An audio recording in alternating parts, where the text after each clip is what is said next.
how to easily taxidermy a crab. Now I froze a couple of crabs. So to start, I just thawed them out in a bucket of lukewarm water. It took a few minutes.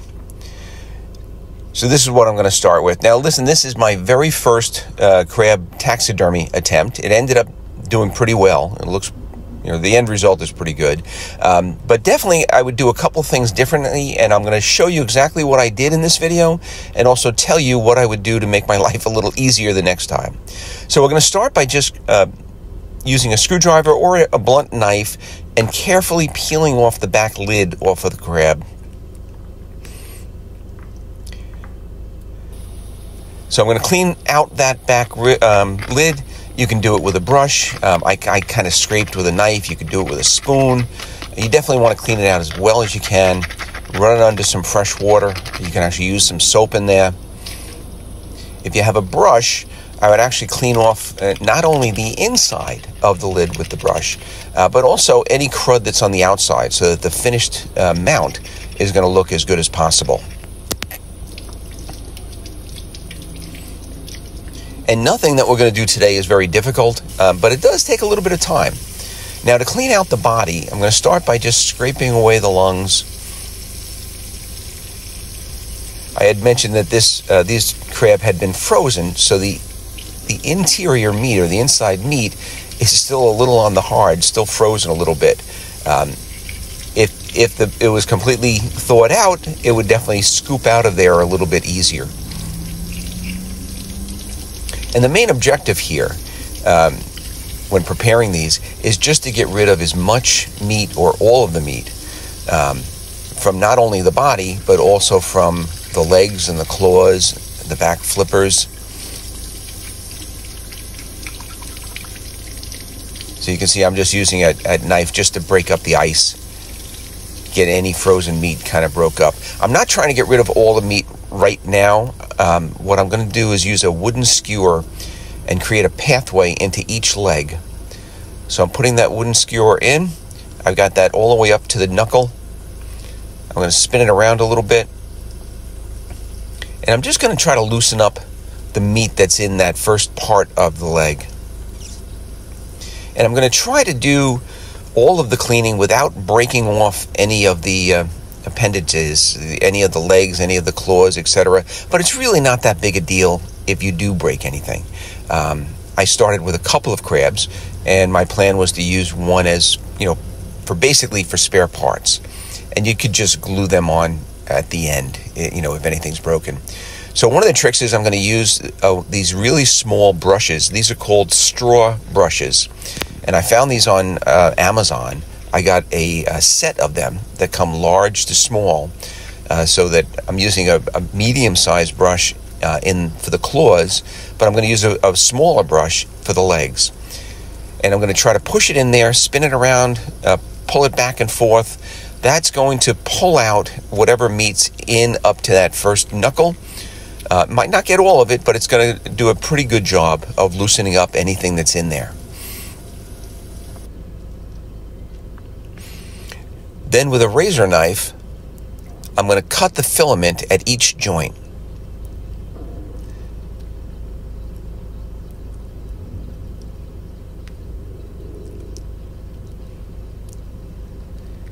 And that's going to give us access. So just take your time, handle the crab a little bit carefully, a little gingerly. You don't want to break off anything or force a repair that you don't have to. So at every single one of those joints, you want to cut the filament.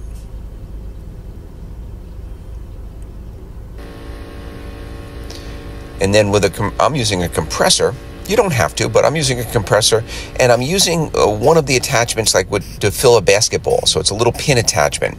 That blows air straight out, and it also has a hole on the side which blows sideways. So by inserting that into each one of those cuts in the knuckles, I'm actually blowing the meat towards the body. And I'm going to have to do this a couple of times. I'm going to go back and forth. So I'm going to go, from outdoors using this compressor to do it, to indoors under the sink with the brush. and go back and forth a couple of times. So one of the things that I would do differently is I would cut that filament before I use the brush for the very first time, because that would allow further access with the brush. I'll show you in a minute what I'm talking about. But you want to get that pin attachment on each knuckle and blow whatever meat you can out. So I mentioned you can do this without a compressor, and you certainly can. You would have to use small wires to just dig in there and pull out any meat that you could. The compressor just makes it so much easier and so much faster. Now, I didn't set the pressure. My compressor normally runs up to about 100 psi. I was just very careful and only to do short bursts. This is what I was talking about. Once you cut that filament, you can then push that straw brush all the way through the claw or the leg until it actually comes out where you cut through the filament. So now you can really clean out. You can run water in there. You can spin that brush, pull it back and forth, and you're really getting out a good portion of the meat.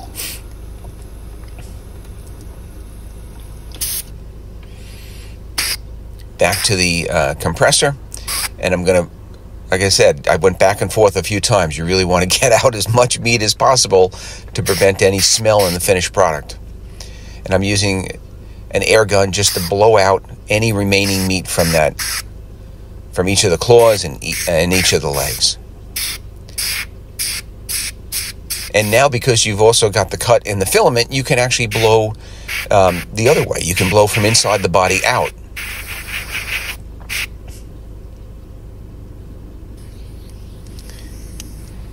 You also want to make sure you get the meat out of the knuckle and the claw.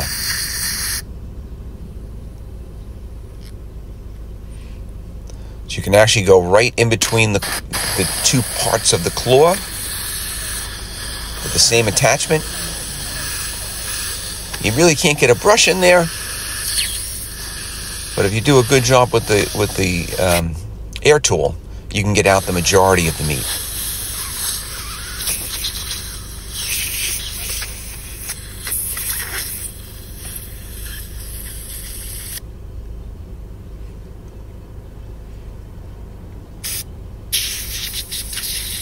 You can see, even after doing it a few times, I'm still getting out additional meat from the claws. So now I've used a piece of styrofoam, and I've pinned and wired the crab where I want it to be, or positioned how I want it to be. And I'm going to put this aside and let it dry for at least a week. The only trick here is that after it dries for a day, you want to give it one top coat of clear lacquer, just so that this, especially the top of the shell, holds its color. But otherwise, I'm just going to put it aside, for a week or more. Now, here's one of the, not a mistake, but I would do it differently. I'm using super glue, but I'm using the gel form. And this definitely does not work as good as the liquid. So I used it, it worked. It takes a little longer to dry, but actually I went back out to the store, I got the liquid, and I just went back over each one of the joints with a drop of the liquid, which really worked better. That holds all of the joints where you want them, so that the crab then becomes kind of rigid. I went a step further, and I'll tell you about that after this process. This crab, I'm not just taxidermying. I want to use it for an arts and crafts project, so I want it to have a little bit more mass. You don't have to do this if you're just going to display it, but I filled up the body with a clear silicone, just so that it would have a little bit more weight, so that I could use it for my crafts project, and it could hold a very light picture frame in its claws. So this is only a step you would have to do if you wanted to use your finished product in an arts and crafts project. I used a small glue gun just to apply a little bit of glue, and now I'm going to reposition that top shell on top of the crab. So we're reassembling it, and I've already given that top shell its coat of clear lacquer, the first coat of clear lacquer. That's why it kind of looks shiny. And that was done just so that it wouldn't fade during the drying process.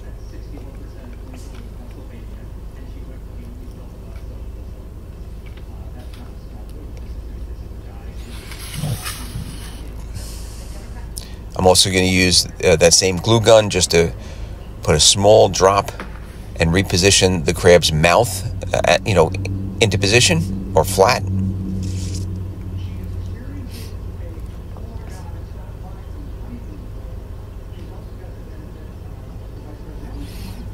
Now, a couple of the claws that are still not being held in position adequately, I used the glue gun, but this was a mistake. It worked. It held it temporarily for me, but I was not happy with the end result. It ended up turning white. It looked horrible. So I did end up picking off all of that glue gun glue just with a little razor blade. And I went back over all of those joints with a good two-part clear epoxy. And actually, I went over all of the joints with a two-part epoxy, and that really holds everything very strong. Once that's done, I ended up giving a total of 3 coats with a high gloss lacquer, letting it dry in between each. The lacquer dries really quickly.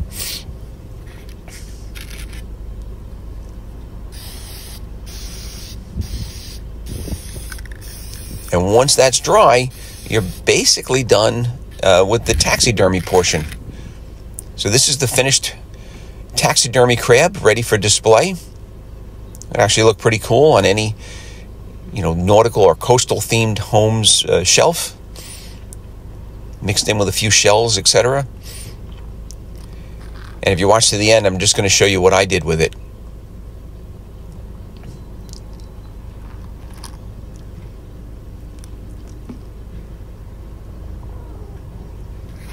So I took that crab and I wanted it to be a picture frame holder. So I got a lightweight Lexan or plexiglass photo frame, and I'm just going to glue with a little 2-part epoxy that frame right to the claws. I did need to touch it to 2 claws, so it ended up being a little bit stronger. But I just thought that was a pretty cool way of using the finished taxidermy. Thank you very much for watching.